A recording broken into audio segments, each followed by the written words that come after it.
ऐसा पर्वत जहाँ परियों का निवास है आज भी।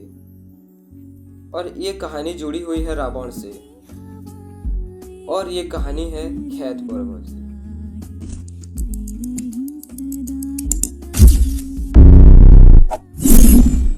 घनसाली, जो कि यहाँ से 25 किलोमीटर दूर है, लेकिन इसका असली रास्ता भटवारा गांव से शुरू होता है, जहाँ शुरू होता है एक 5 किलोमीटर का ट्रैक जो आपको सीधा रहस्य के पास ले जाएगा।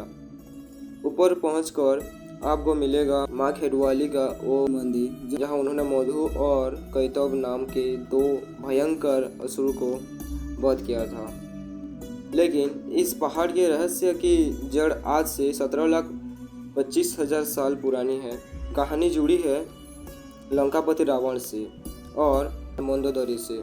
मंदोदरी को भगवान शिव से वरदान मिला था कि 9 पुत्रियां प्राप्त होंगी, लेकिन वरदान के साथ एक शर्त भी थी।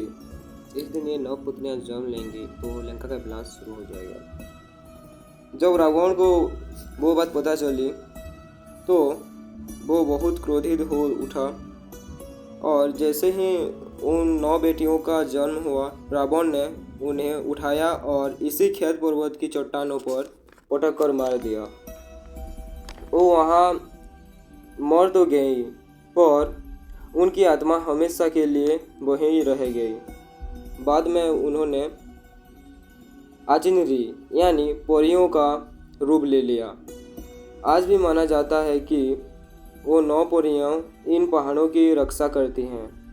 सदियों तक ये पहाड़ शांत थे, पर एक दिन ऐसा आया जब उन परियों ने एक मानव को अपना स्वरूप दिखाया। पहाड़ों और पुरानी कहानियों की शुरुआत हुई जीतू बगड़वाल से।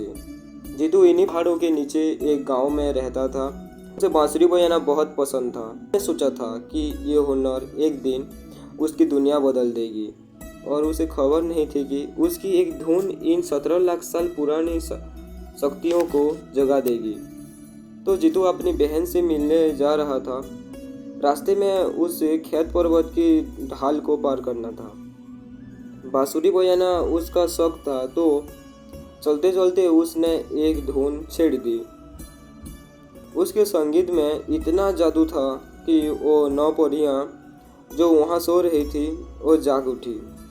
वो जीतू की कला पर इतनी मोहित हुए कि उन्होंने जीतू को घेर लिया और जिद करने लगे कि जीतू को उनके साथ दूसरी दुनिया में जाना पड़ेगा। जीतू के पास मना करने का कोई रास्ता नहीं था, लेकिन फिर भी उसने उनसे एक सौदा किया। उस वक्त गांव में फसलों की कटाई चल रही थी, जैसे पहाड़ी में रुपाई भी कहते हैं। जीतू ने कहा, मुझे कुछ दिन और दे दो, मैं घर जाकर फसल की कटाई ख़त्म करके आऊँगा और सबसे आखिरी बार मिलकर वापस आऊँगा। ये शर्त मान गई। जीतू वापस आया, सबसे मिला, उसने फसल की कटाई भी पूरी करी, लेकिन उसने किसी को बताया नहीं कि वो वापस लौटने वाला है। और फसल कटते ही एक दिन अचानक जीतू गायब हो गया। लोगों के लाख ढूंढने के बाद भी महीनों तक जीतू नहीं मिला। पहले तो जीतू की बात पर किसी ने विश्वास नहीं किया, लेकिन अब ये बात सबके सामने आ गया कि जीतू को वहीं परियों ने लेके चले गई।